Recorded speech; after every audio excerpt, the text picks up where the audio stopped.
Accounts की पहले थोड़ी सी थ्योरी भी कर लेते हैं, 1-2 नंबर की आ जाती है एग्जाम में, ठीक है भाई, 11th में तो ज्यादा आती है वैसे। सुनिए भाई, क्या है मेरे भाई, पहले बार अकाउंट्स का मीनिंग क्या है कि सबसे पहले आइडेंटिफाई करेंगे कि वो इवेंट है या ट्रांजैक्शन है। अब ये इवेंट और ट्रांजैक्शन में डिफरेंस सुनिए। इवेंट ट्रांजैक्शन क्या होता है, जो हमने इंटेंशनली करी, जैसे हमने गुड्स परचेज किया, गुड्स को सोल्ड किया, ये हमारी इंटेंशनली ट्रांजैक्शन है।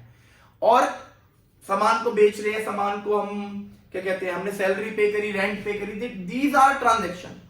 इवेंट जो रिजल्ट निकल कर आता है, जैसे क्लोजिंग स्टॉक लास्ट में क्या बचेगा नहीं पता किसी को, प्रॉफिट एंड लॉस लास्ट में कितना होगा ये नहीं पता, दीज आर इवेंट। तो सबसे पहले आइडेंटिफाई करेंगे कि इवेंट है या फिर ट्रांजैक्शन है। दूसरा मेरे बच्चों, रिकॉर्डिंग।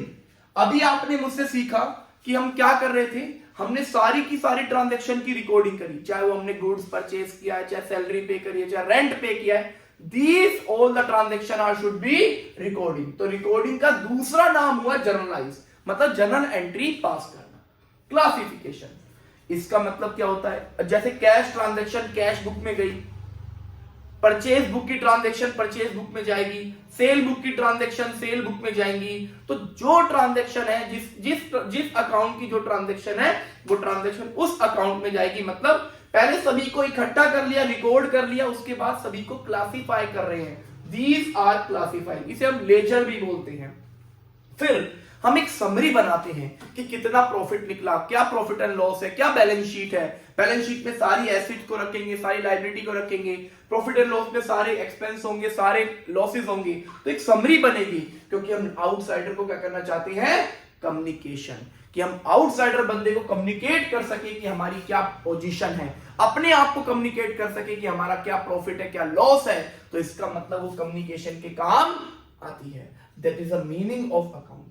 इसके बेनिफिट्स क्या है, इसके ऑब्जेक्टिव क्या है, बड़े ध्यान सुनो मेरे बच्चों। पहली बात तो रिकॉर्ड ट्रांजैक्शन को, अपने अकाउंट को प्रॉपर तरीके से मेंटेन करने काम आती है। तो सबसे पहला ऑब्जेक्ट क्या हुआ कि मेंटेन कर सकते हैं अपने रिकॉर्ड को प्रॉपर तरीके से, कि अगर हम एसेट्स की बात करेंगे तो सारी एसेट्स आएंगी, अगर हम लायबिलिटी की बात करेंगे तो लायबिलिटी आएगी, उनकी क्या वैल्यू है ये भी डिटरमाइन करते हैं, मतलब मेंटेन करते हैं कि कितनी हमारी क्या रिकॉर्ड है। तो रिकॉर्ड को मेंटेन करने के काम आती है, और ये भी बताती है कि हमारा प्रॉफिट हुआ है या हमारा लॉस हुआ है। तो डिटरमाइन करती है हमारी क्या, प्रॉफिट एंड लॉस।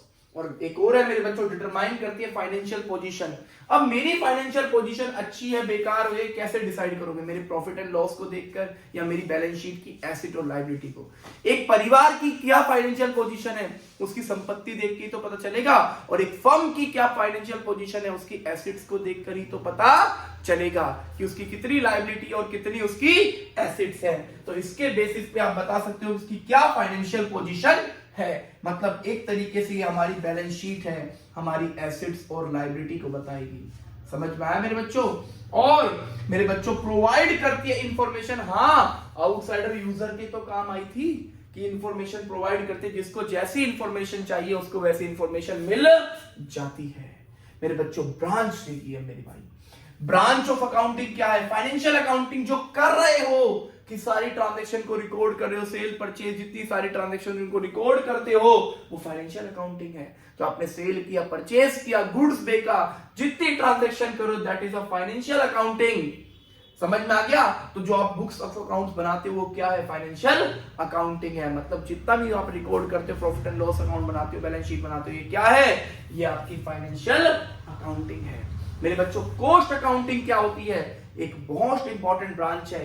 प्रोडक्ट को बनने से पहले उसकी कॉस्ट डिसाइड कर देना, that is a cost accounting. हुआ था एक एग्जांपल आपकी लाइफ में, जैसे नैनो कार आई थी, बनने से पहले बता दिया था टाटा कंपनी ने कि मैं 1 लाख रुपए की कार लेकर आऊंगा।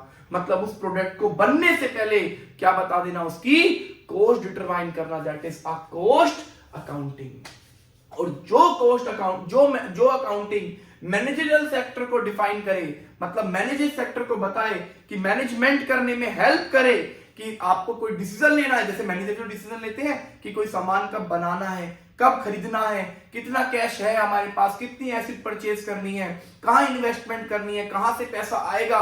मेरे बच्चों जो ट्रांजैक्शन आपके मैनेजर सेक्टर को क्या दे, इंफॉर्मेशन दे, उसे क्या कहते हैं हम, मैनेजमेंट अकाउंटिंग। अब लिमिटेशन क्या है अकाउंटिंग की मेरे भाई, फुल्ली एग्जैक्ट नहीं होती।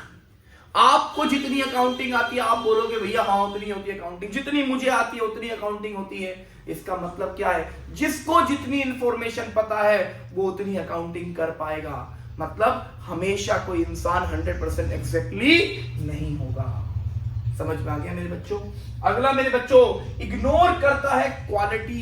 क्वालिटी का मतलब क्या है मेरे बच्चों, क्वालिटेटिव का मतलब क्या है कि कोई स्टाफ को सैलरी दी तो एंट्री क्या पास होगी, salary account debit to cash. अब वो स्टाफ स्किलफुल था या अनस्किलफुल था ये डिटरमाइन हो पाया, नहीं हो पाया ना। अगर मान के चलो स्टाफ बहुत स्किल्ड है, एक वर्कर है जो बहुत ज्यादा स्किल्ड है, बहुत मेहनत करता है, एक वर्कर है जो बिल्कुल मेहनत नहीं करता, कम काम करता है, नॉर्मली काम करता है, दोनों की सैलरी 10,000 है, एंट्री तो दोनों की सेम होगी ना। उसकी क्वालिटी को डिटरमाइन नहीं कर पाए, मतलब क्वालिटी इवेंट को, ट्रांजैक्शन को रिकॉर्ड नहीं करता। मेरे बच्चों एक और है, इग्नोर करता है प्राइस के मेरे बच्चों फ्लक्चुएशन को, इफेक्ट को नहीं, इग्नोर कर देता है। अब किसी एसेट का प्राइस बढ़ रहा है घट रहा है, उसे रिकॉर्ड ढंग से नहीं कर पाता, इसी वजह से कहलाता है ignore of effect of price level changes. समझ में आया? आप इसका स्क्रीनशॉट ले लीजिए मेरे बच्चों।